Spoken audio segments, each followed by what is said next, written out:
What does an artist need to know about the design before they price the tattoo or piercing? A lot. I mean, the more information, the better, generally. But size and location is definitely what it is. How about that? That's the first thing. Your name and what you want. So surprised how many people that just don't even think to tell you what they want. They'll tell you maybe everything else, but what do you want? And half the time they don't fucking know. I love an email coming into emails, and the only thing it'll say is, I need a tattoo. And there won't be any name, description, anything, no date, just, I need a tattoo. And to touch on that, like, the fewer times we have to go back and forth with you to get to the fucking point, the longer it's going to take for you to get your tattoo. So as long as you have our fucking attention, man, tell us fucking everything. Mm-hmm. Tell us what you want, send us reference pictures. Like, if you want a dragon and you got 6 different dragons because you like the wings on that one, the head on that one, the claws on that one, the position on that one, fucking awesome. Send it. Don't be shy at all. Even if you've got a scribble literally on a napkin, fucking take a picture of it with your cell phone and send it. So I'm sorry, go on. No, yeah, I think that's exactly right. But what it is the first thing, and a lot of people don't know what they want. Yeah. So have an idea what you want. We are like fertile soil waiting for a seed. Yes. Your seed is your idea.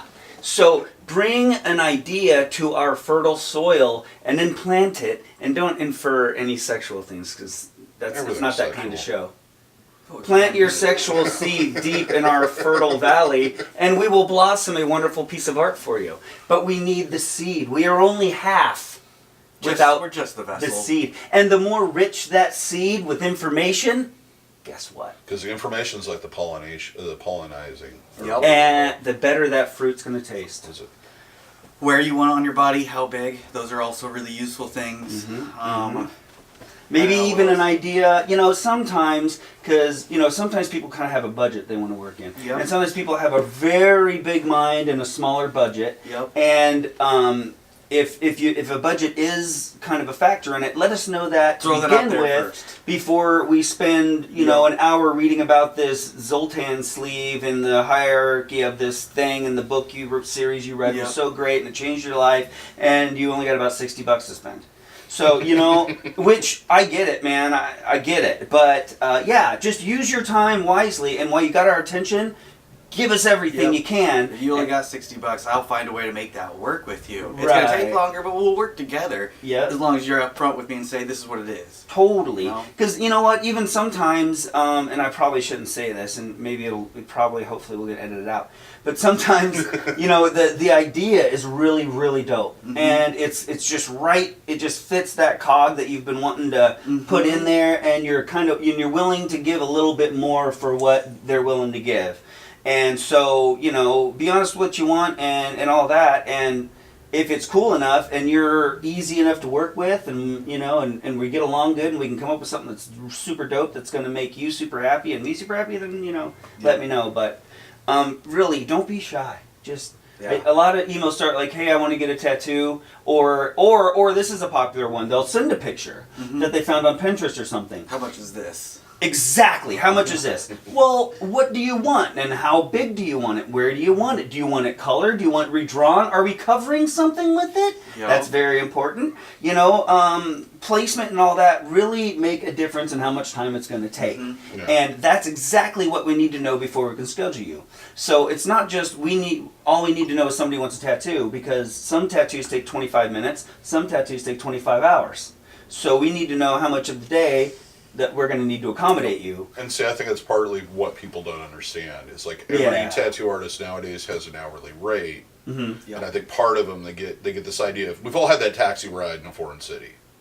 The taxi ride where you get in the ride and you're like looking over the seat at the meter because you have absolutely know how much this thing's going to cost, but you only got $30 in cash. Exactly, yeah. And, it's important. Meter anxiety. Yeah. Yeah. I think that a lot of people don't understand that you're going to give them kind of a ballpark estimate of how much time it's going to take and what that overall piece is going to cost. Sometimes it'll come out a little bit lighter. Sometimes it'll come out maybe just a tad bit heavy, but usually it's right on. You know, and I was going to kind of use the analogy, it's not like building a deck, but in a way it really is. So you hire a contractor to build a deck, they do the calculations, it's going to cost me $1,000 for material, so I double that to cover my time. It's going to be $2,000 for me to build a deck. Okay, fucking great. You start building the deck, you run into something, you've got rock a foot down. I'm going to need to rent a machine that's going to go through this rock. It's going to be another $400. Fuck. Okay, fine.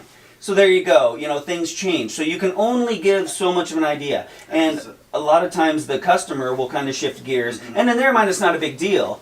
But to us, we have to redraw the whole foundation because that room that you just added on shifts the fucking weight of everything, and in our heads now we've got to reimagine it, so it can be kind of a big deal. Yep.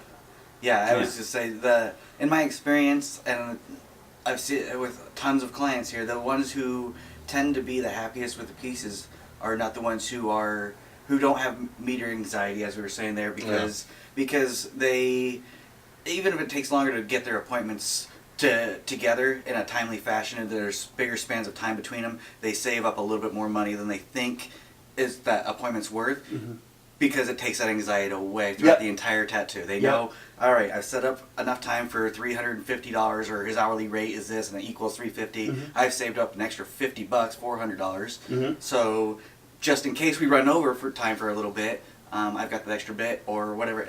Everything's that worry is away. Yeah. You kind of just a little bit of wait time, save up a little buffer. And they're usually the ones who generally lose track of how much they're spending on their tattoo, and we end up doing a much cooler tattoo. Right. You know, they throw that extra $100 into the overall quoted price, or quoted hourly price, and and you go through and you do all those little touch-ups and cleanups and things like that. It just makes everything tie in way better. Yeah. And because they don't, And don't forget too that, I mean, as the client, you set up as much time as you want, as often as you want, for the most part. You know, there's sometimes I say, you know, on that kind of piece, really scheduling any less than 2 hours, you really can't get any momentum and anything done. And there's nothing that, no real chunk of this I can do in 2 hours to get to a finishing point. But for the most part, if you look at your budget and you're like, well, I've got $300 a month I can spend, so I'm going to come in for 2.5, 3 hours every, you know, then perfect, great. You know, exactly I know what you're after. I'll give you that much work, and I'll see you next time. And then there's no, meter anxiety and all that too. So the ones who kind of plan it in, but I'd say to wrap up with this question, I suppose, just what it is and how big and where just at. Be detailed. And, I mean, on first contact, be willing and ready to give as much, whether it's on the phone or through an email. You know, don't just make a ripple in the water. Fucking jump in and say, hey, I want to get this. I'm looking to get it around this time. You know, because then our next question is going to be, after we know what you want, when do you want to get it? So if you put that in there too, fucking great. You're so far ahead of all these other people that are ping-ponging back and forth through emails. That can take days sometimes. I mean, our girls are fucking on it, and they're really, really good, and they're there all day doing it. But sometimes, you know, if it gets technical, or if there's a bunch of technical emails going on, it slows everything down. So if you got all of that in there, what you want, where you want it, how big, what you're willing to spend, about the time frame that works for you, or days of the week that work, you are so far ahead. Then our first email back will be, it'll be roughly this much cost. We've got this time open. You know, will that work for you? So your second email is confirming the appointment rather than 4 or 5 emails. Absolutely. So anyway. Well, we should probably mention at some point. This episode is brought to you in part by Death Before Decaf. Oh man. And we are drinking the Dude. The Dude. Yeah. It's a white Russian kind of flavor. It's so good. Yeah, if you like flavored coffees, Death Before Decaf, it's like a Iowa-based place, and man, they always come out with new flavors, and they're always just super fun and great. So if you like flavored coffees, you got to give them a try. They're on Facebook and Instagram and Twitter. They have their own website. And we'll have those all listed in the the description down below. A linky down there. All right. It's a ways down and you have to hit that arrow if you're on your phone. Hit the arrow. If you it'll probably pop up. Yeah. Or if the worst comes to worst, email us. We'll be happy to send that off to you. My take on it, it's very important to have all that information up front. I mean, when you were doing the 2 months on, 1 month off, that was like the biggest thing we push into people. It's like, if you want a response, you got to have this, and this. Yeah. Time wasting is just not necessary. Plus, I think it's important for people to understand that if you have a budget kind of to work with, it's going to affect the design. Absolutely. If they come in and say, I've got to throw at, quarter sleeve, you're going to be able to get more detailed. You're going to be able to spend more time on it. Yeah. Opposed to, I've got $80. Exactly. That's going to be like, okay, I can do black lettering. $1,000 on a quarter sleeve. Well, I'm just using it as a weird reference. Okay, yep. With piercing, it's kind of an entirely different elephant because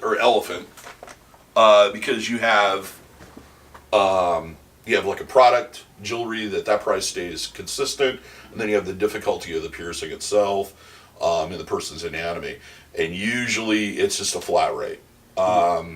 As I've gotten older, the more I've realized that I need to start changing my prices for more difficult piercings to be more costly. Yeah. But that's the way that works. It's not like you guys where it's like, oh yeah, dragon here, $50 every time. Right. You can't do that because there's more than one type of dragon. Yeah, exactly. And there's more than one type of wrist. Mm-hmm. And I always tell people when they're asking, I'm like, I don't know exactly what I'm going to get. I always say, create your dream journal. Take photos, everything, slap it in a folder and send it to us and we'll take it from there. Yeah, grab a coffee, sit down at the computer, create a new folder on your desktop, name it Tattoo Ideas, and just start clicking through Google Images or Pinterest or your favorite sites or whatever. And when you see an image that grabs you, even if you don't know why, if you like it, just grab it and throw it in the folder. Yeah, it's like a wish list. Then once you get that folder built up, you can start clicking through that folder. Yep. And then you can start narrowing that down. Going, I don't know why I grabbed that. That's my, Yeah. And then the more you go back to that folder, those images are you're gonna start notice which ones are grabbing you, which ones not, and then maybe you kind of have a starting point. If you always saw yourself with kind of a big sleeve and you've got a folder with 15, 20 designs in it, and you've got some money that you're ready to spend, make a console. Yep. That's probably about enough to get you going, 15 different sleeves, let the artist take a look, because he can probably narrow down the style that you're looking at better than you can anyways, to buy those 15 different ones. Because some people, it almost, if you super simplify it, it almost falls into two categories. There's people that get the tattoo because of it, they want that image. Mm-hmm. And then there's people that get tattooed because they love wearing tattoos and just want to be covered, and they just want it to look cool. Mm-hmm. And a lot of times they leave that to us, because they look at us as, well, you probably know kind of overall what looks better on the human body. I want to look like these people look when they're wearing their tattoos. We get that, so we can take kind of, we'll get to know you. Okay, you're a kind of a Viking lineage. You like that kind of stuff. So then we can get a feel, and we can start doing it. So it really depends on what kind of person you are and which avenue you're going. On that line, and going back to the last question too, in fact, I just got an email just yesterday that was, I need a tattoo, and no names or anything like that. And so I replied back and just said, these are the information. And for people who are doing that, it's another question I've started including in, is this a cut and dry tattoo that's already printed off something, or is this a custom piece? Mm-hmm. And that's something I throw in with the information too, when you reply back and show me your ideas and whatnot. Do you want me to custom draw something, or are you going to send me a picture and you want me to draw that exact one? Because I can recopy something easily. Yeah. But if you want me to if that's an image and you want me to say tweak it and make it my own, it puts you in a different category as far as time that it's going to take. Exactly. And, really it's that simple. How much time? Is it something I can just throw into my iPad, I can clean it up, I can add Betty Sue through it, and it's good? Or is this something that you're throwing me 5 or 6, 8, 10, 12 images, and I'm having to put together practically a piece of clothing for you that you're going to wear for the rest of your life. You're going to look good in until the day you die. Yep. Yeah, so, it's like, I had somebody a couple of weeks ago, I was up at the counter and going through something, and they were, why is it only $50 to get that tattoo of that name on my neck, but his dragon's going to be like $800? And it's like, well, it's because we can go into the computer, pick out a font for you, print it out, maybe adjust the angle and everything else, and then slap it on you, and it's done. It isn't going to involve the two of you sitting down on the iPad for maybe hours 3-4 hours, redesigning it and transferring that idea into something that's going to work on the scan. To possibly show it to you and have you go, nah. Yep.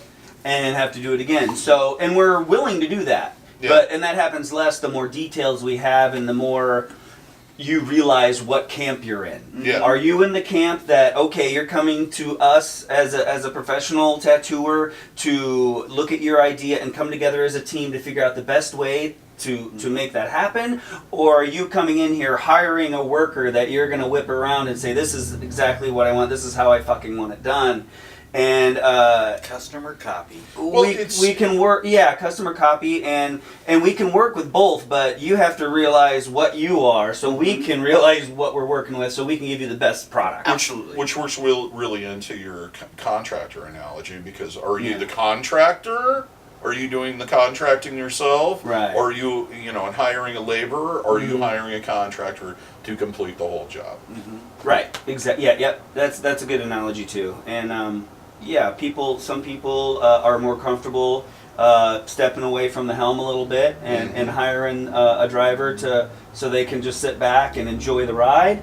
But some people, no, they're gonna have their hand on the wheel with you, because you know what? It's my ship. I know but this is mine. Okay, and I'm not just gonna give you full reign, which is okay too, but it does change the dynamic a bit. It does kind of put a different spin on the things, which is great, but just knowing kind of how it relates on our end of it, so we can give you the best example. And this is kind of off the beaten line. This is probably another question in itself, but have you ever done a tattoo at a lower price just because you were jazzed to do it?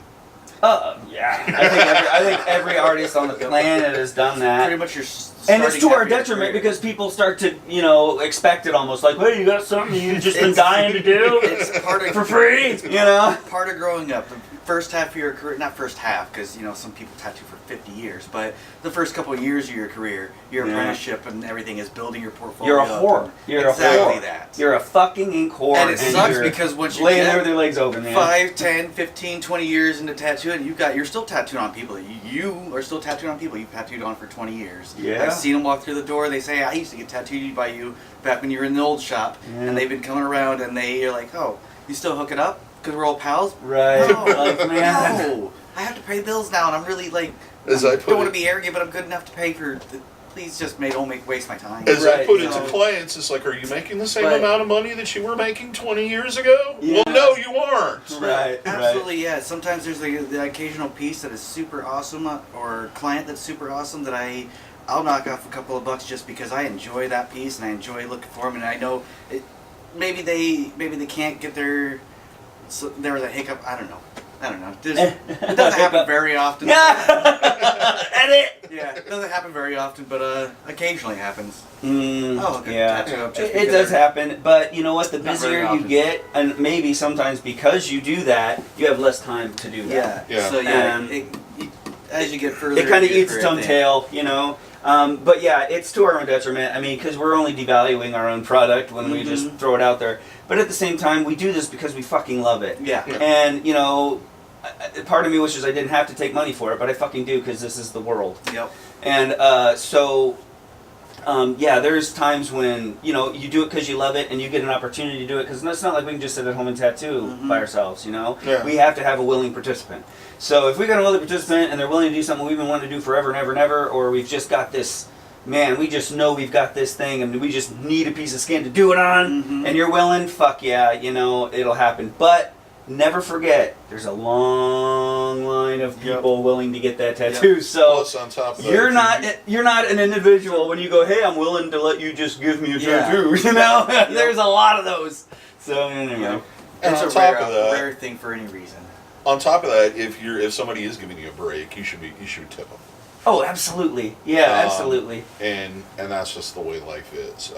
Yeah. Especially if they've done a fantastic job and you really enjoyed it. Yeah. I mean, that's the whole point of it. It's a gratitude. Yeah, it's just to show you that, man. Just that little extra is awesome. Especially if you're kind of, helping them out, and it's not like they're not helping you out too, because like I said, you want to do that design or whatever, so they're stepping up too. But a tip is always great, and that can involve pints or boxes or barrels of alcohol, automobiles, airplanes, very expensive clothing, jewelry. I mean, the list goes on and on. It doesn't have to be Illegal cash. substances don't bother with that. Absolutely not. No bartering. I've had that happen to me 3 or 4 times, and I'm sorry. You know, I'm sure it's disappointing to somebody, but I had a pile about this big once left on my desk, and it went promptly down the toilet. Jeez, because I don't do that. No, yeah, that's a no. Don't come and say with like VCRs and shit. I'm talking about like, you know, car stereos. Yeah, like no, it's not at all what I'm talking about. I'm talking as like a tip, you know. It's like, hey man, we don't want what you couldn't sell at the pawn shop. Right? No, not at all. I'm full up on VCRs at this point. And I've gotten some cool tips, like some original art and stuff. That they've given me. Oh, I've gotten incredible. Some T-shirts. of the stuff I've hang on my walls, and I've got stuff all over the place that people have brought in and to show gratitude. Things to make your station look cooler is always a good thing. Stuff to dust, man. Yes. Bring us stuff to dust. We love it. Yep. I'm all about trinkets that just look cool. Oh yeah, absolutely. You know, oh God, I almost said something that would have. Everybody's laughing now. Woo! All right.